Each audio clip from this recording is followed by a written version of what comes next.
طبی ماہرین نے پاکستان کو انفیکشن کی بیماریوں کا سب سے بڑا مرکز قرار دے دیا۔ انہوں نے مزید کہا کہ کچھ جراثیموں میں ادویات کے خلاف مزاحمت پیدا ہو گئی ہے، جو کہ ایک تشویشناک صورتحال ہے۔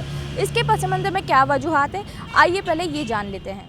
پہلے آپ نے ڈینگی کا نام نہیں سنا ہو، وہ بھی کراچی پریس کلب میں medical micro biological and infectious disease society of Pakistan کے ماہرین نے پریس کانفرنس کی، جس میں ڈاکٹر سمیہ نظام الدین، ڈاکٹر نسیم صلاح الدین، ڈاکٹر ثنا انور، ڈاکٹر فیصل سلیم اور ڈاکٹر گوہر آفتاب سمیت دیگر نے شرکت کی۔ طبی ماہرین نے انفیکشس ڈیزیز کو پاکستان کی سب سے بڑی مہلک بیماری قرار دے دیا۔ انہوں نے کہا کہ پاکستان میں ڈینگی اور چکن گونیا کے بعد زیکا کا خطرہ ہے، جو حاملہ خواتین اور ان کے بچوں کے لیے جان لیوا ثابت ہو سکتا ہے۔ میں تو کہتی ہوں Pakistan is the infectious disease capital of the world.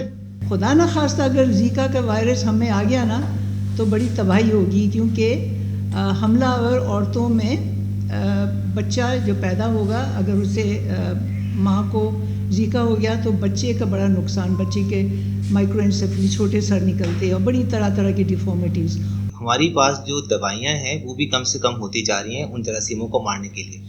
جیسے ڈاکٹر ثنا نے ٹائیفائڈ کی آپ کو ایگزامپل دی، ہمارا آج سے 5 سال پہلے کراچی میں اور پاکستان میں جو ٹائیفائڈ تھا وہ ایک اینٹی بایوٹک سے آرام سے مر جاتا تھا، لیکن اب ایسا نہیں ہے۔ اب صورتحال چینج ہوتی جا رہی ہے اور اب جو ہماری نارمل دوائیاں ہیں ان سے جو ہمارے جراثیم ہیں وہ ریزسٹنٹ ہوتے جا رہے ہیں۔ ڈاکٹر ثنا انور نے کہا کہ خسرہ کے کیسز میں تیزی سے اضافہ ہوا، جو بچوں کو اسکول جانے سے محروم کر رہا ہے، حالانکہ یہ ویکسین سے قابل بچاؤ ہے۔ ابھی جو ہماری ریسنٹ آؤٹ بریکس آئی ہیں میزلز کی، ڈپتیریا کی، پولیو کے ایمرجنگ کیسز ہیں، کیا ہمیں نہیں معلوم کہ ان سے بچاؤ کے کیا طریقے ہیں؟ کیا ہم افیکٹو پرائمری امیونائزیشن پروگرام نہیں امپلیمنٹ کر سکتے اپنی کنٹری کے اندر؟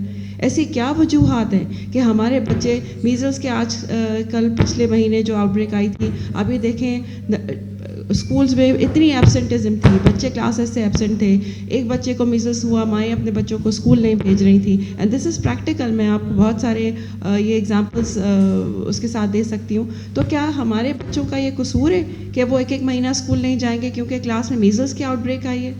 ایک ایسا انفیکشن جو کہ بہت آرام سے ویکسینیشن سے ٹریٹ ہو سکتا ہے۔ ماہرین طب نے کراچی میں جگہ جگہ گندگی کے ڈھیروں کو بیماری کی سب سے بڑی وجہ قرار دیتے ہوئے کہا کہ ٹائیفائڈ، ہیپاٹائٹس اے اور ہیضہ سمیت دیگر امراض آلودہ پانی اور صفائی کے ناقص صورتحال کی وجہ سے پھیل رہے ہیں۔ انہوں نے مزید کہا کہ کچرے کے ڈھیر نہ صرف بیماریوں کو جنم دے رہے ہیں بلکہ ان کے سبب آوارہ کتوں کی تعداد میں بھی اضافہ ہو رہا ہے۔ یہ کتے لوگوں کو کاٹ کر ریبیز کا سبب بن رہے ہیں۔